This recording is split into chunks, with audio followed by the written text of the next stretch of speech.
चलो cholinergic neural transmission में हम क्या करते हैं, एक रूल बनाते हैं। सबसे पहले हमने बनाया, फिर उसको पैक किया, फिर उसको छोड़ दिया और रिसेप्टर पर काम किया, फिर एसिटाइल कोलिन एस्ट्रेज ने काम खत्म कर दिया।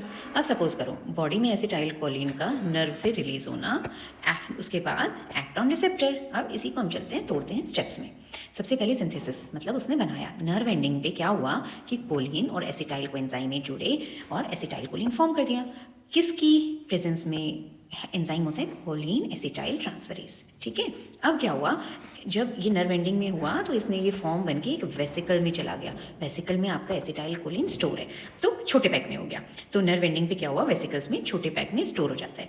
अब एक प्रोटीन, किसके साथ? प्रोटीन के साथ वेसिकुलर एसिटाइल ट्रांसपोर्टर, ये इसको भेज देते हैं।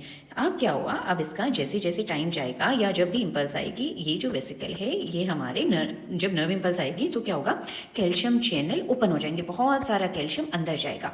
वेसिकल जो है वो मेम्ब्रेन से फ्यूज करता है। वेसिकल क्या करेगा, मेम्ब्रेन से फ्यूज हो जाएगा और एसिटाइल कोलिन जो होता है साइनेप्स में रिलीज हो जाता है। ये हमारा क्या होता है, बीच में साइनेप्स होता है बेटा, और ये हमारा पोस्ट साइनेप्टिक होता है। पोस्ट साइनेप्टिक पर हमारे क्या होते हैं, रिसेप्टर्स होते हैं।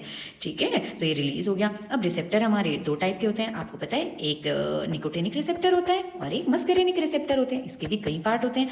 फिर क्या होता है, जब ये यहाँ पर लग जाता है तो फिर इसका टर्मिनेशन हो जाता है, ये खत्म हो जाता है। टर्मिनेशन कौन करता है? Acetyl choline esterase. तो हमने कहाँ पढ़ा कि भाई रिलीज में नर्व एंडिंग इंपल्स आई, कैल्शियम चैनल ओपन हुए, वेसिकल मेम्ब्रेन से जाके फ्यूज हो गया, एसिटाइल कोलिन साइनेप्स में रिलीज हो गया, फिर वो अपने रिसेप्टर पर जाकर लग गया, जैसे निकोटिनिक और मस्करेनिक रिसेप्टर। अब इसका एक्शन टर्मिनेट होता है। एक्शन खत्म कैसे?